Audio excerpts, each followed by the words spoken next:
ইংরেজবাজারে যদুপুর আবাস যোজনার ঘর দেওয়ার নাম করে ধর্ষণের অভিযোগ তৃণমূল পঞ্চায়েত সদস্যের ছেলের বিরুদ্ধে। দুদিন কেটে গেলেও অভিযুক্তকে গ্রেপ্তার না করায় ভারতীয় জনতা পার্টির তরফ থেকে বুধবার বিকেলে ইংরেজবাজার থানা ঘেরাও করে অবস্থান বিক্ষোভ দেখানো হয়। তাদের অভিযোগ, ধর্ষণের ঘটনা ঘটলেও প্রথমে অভিযোগ নেওয়া হয়নি, তারপর বিজেপির মধ্যস্থতায় অভিযোগ নিলেও তৃণমূল সদস্যের ছেলে বলে এখনো পর্যন্ত অভিযুক্তকে ধরা হচ্ছে না। এছাড়া জেলা সহ রাজ্য জুড়ে যেভাবে অন্যায় অত্যাচার বেড়ে চলেছে তারই বিরুদ্ধে বিজেপির অবস্থান বিক্ষোভ। পুলিশ যদি না ব্যবস্থা নেয় আগামী দিনে বৃহত্তর আন্দোলনে নামার হুঁশিয়ারি দেয় বিজেপি জেলা সভাপতি পার্থ সারথী ঘোষ। যদুপুরের বোনের নির্যাতনকারীর শাস্তির দাবিতে বিজেপি লড়ছে, লড়বে। যদুপুরের বোনকে নির্যাতনকারী শাস্তিকে অবিলম্বে গ্রেফতার করতে হবে।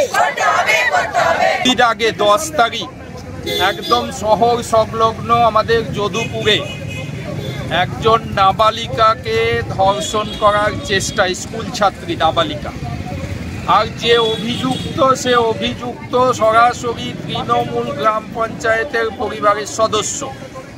অদ্ভুতভাবে আমরা দেখলাম যে প্রাথমিকভাবে যারা ভিকটিম পরিবার যখন পুলিশের দ্বারস্থ হয়, পুলিশ কিন্তু তাদেরকে অস্বীকার করে তাদের অভিযোগ নিতে। তো আমাদের মধ্যস্থতায় আমাদের কার্যকর্তারা তাদের সাথে নিয়ে এসে সেই অভিযোগ দায়ের করা হয়, কিন্তু দুদিন কেটে গেলেও নাবালিকাকে আমাদের অভিযুক্তকে গ্রেপ্তার পুলিশ এখনো করেনি বা পুলিশের সেই ধরনের কোনো পদক্ষেপ আমরা দেখতে পাইনি। তার জন্য ভারতীয় জনতা পার্টির পক্ষ থেকে আমরা আজকে থানার সামনে বিক্ষোভ প্রদর্শন করলাম।